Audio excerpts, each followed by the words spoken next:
புதுச்சேரி கடற்கரை சாலையில் நடைபெற்ற குடியரசு தின விழாவில் துணைநிலை ஆளுநர் கைலாஷ்நாதன் தேசிய கொடியை ஏற்றி வைத்தார். இதுகுறித்து எமது செய்தியாளர் சித்தார்த் வழங்கும் தகவல்களை கேட்கலாம். சித்தார்த், கூடுதல் தகவல்கள் என்ன, சொல்லுங்க. நாடு முழுவதும் குடியரசு தினமானது கொண்டாடப்பட்டு வருகிறது. அதுபோல் புதுச்சேரி அரசு சார்பில் 77வது குடியரசு தினம் கடற்கரை சாலையில் நடைபெற்று வருகிறது. விழாவில் துணைநிலை ஆளுநர் கைலாஷ்நாதன் கலந்து கொண்டு தேசிய ஏற்றி வைத்தார். தொடர்ந்து நிகழ்ச்சியில் முதலமைச்சர் ரங்கசாமி, அமைச்சர்கள், சட்டமன்ற உறுப்பினர்கள், தலைமை செயலர், டிஜிபி உள்ளிட்ட உயரதிகாரிகள் பங்கேற்றுள்ளனர். இந்த நிகழ்ச்சியில் தற்போது பல்வேறு படைப்பிரிவினரின் அணிவகுப்பு மரியாதையை துணைநிலை ஆளுநர் ஏற்று வருகிறார்.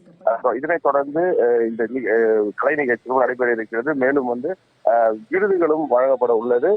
மேலும் அனைத்து துறைகளும் இன்று உலக அரங்கில் முன்னிலையில் இருக்கிறது என்றும் அரசு நலத்திட்டங்களை மக்களுக்கான சலுகையாக பார்க்கவில்லை, அவர்கள் சமுதாய உரிமையாக பார்க்கிறேன் என்றும் முதலமைச்சர் துணையாளர் உரையில் குறிப்பிடத்தக்கதாக பார்க்கப்படுகிறது.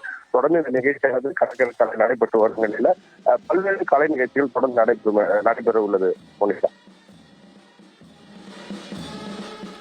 சித்தார்த்த தகவல்களுக்கு நன்றி.